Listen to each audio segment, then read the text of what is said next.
All I got to say is, rip Bozo. I upload daily NBA content on this channel, so if that's something that interests you, then subscribe. Also drop a like on this video. It only takes 1 second and it makes a massive difference.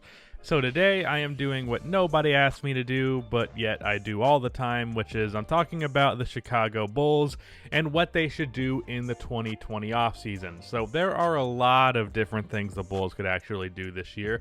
I would not be shocked if the Bulls looked completely different next season as a roster, and I would not be shocked if they look relatively the same. They have, I believe, some cap room, enough to get a decent player in free agency, and they also have contracts that wouldn't be that hard to trade. They have the 4th pick in the draft.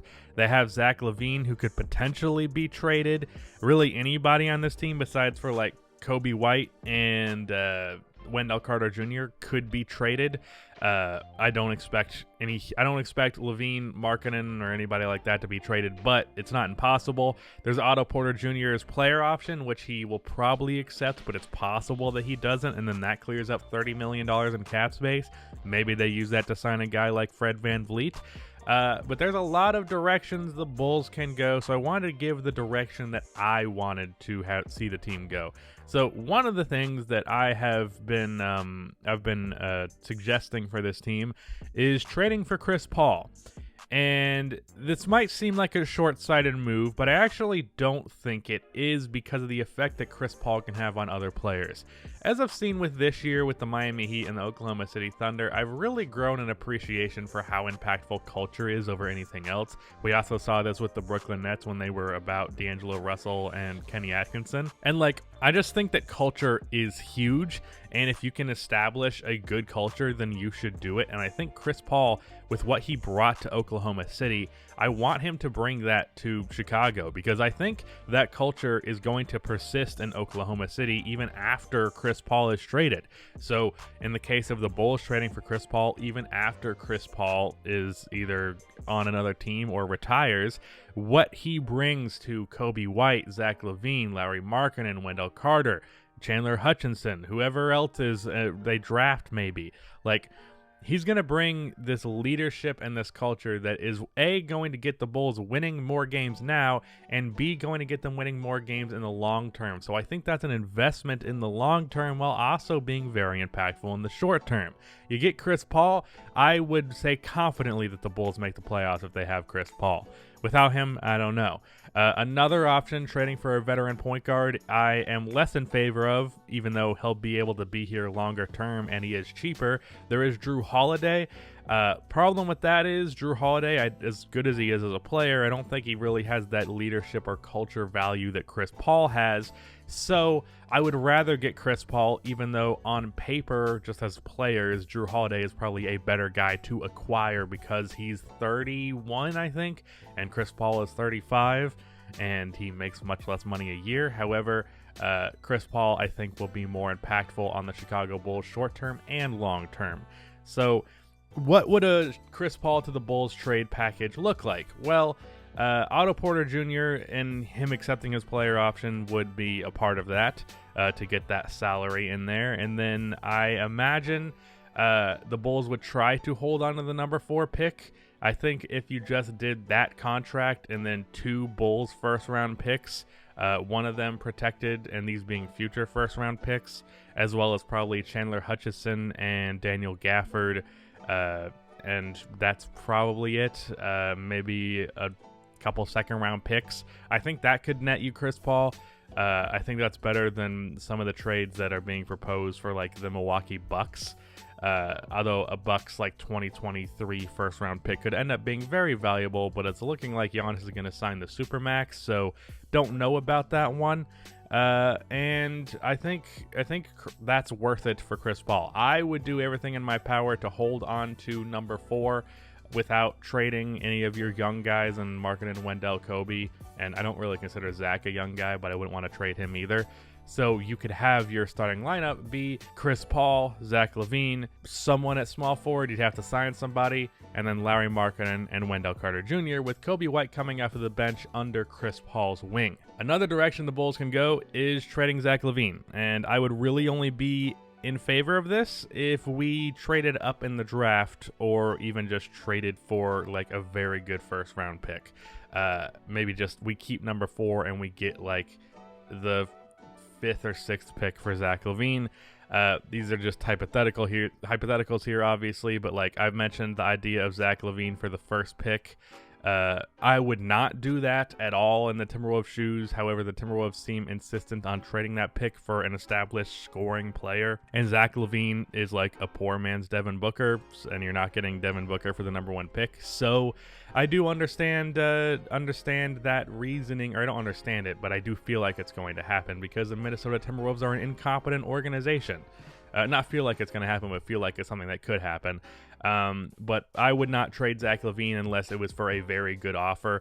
I would more entertain Zach LaVine trades next year after he's on a 1-year contract. I realize he'd have lesser value at that point, but I would just rather hold out and see what he can provide. And if you trade for a guy like Chris Paul, I imagine Zach LaVine would re-sign instead of leaving in free agency in 2022. So yeah, there's that Zach LaVine stuff. What else for the Bulls in terms of their offseason moves? Well, obviously you have Jay Crowder and I believe Rodney Hood in the thumbnail. I haven't made the thumbnail yet. Jay Crowder, I think, is a little bit of a reach.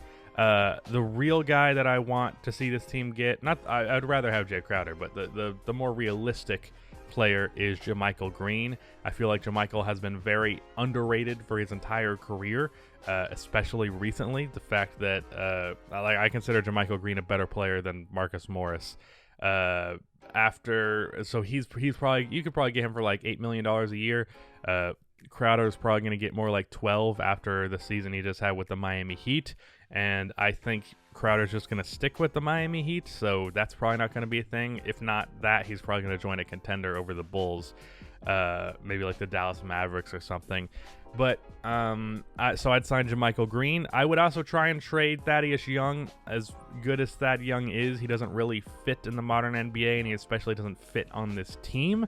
So I don't, with Lowry not being able to play small ball center all that much, even though he's 7 foot, not really all that much opportunity for him to play because Wendell thus far is not a 3-point shooter, and just Daniel Gafford's obviously not a 3-point shooter. So just not good fit spacing wise. So I would try and trade him. Whether or not you hold on to Thomas Satoransky or Chris Dunn, or really both, I think depends entirely upon what you're doing with your draft pick, what you're doing in free agency.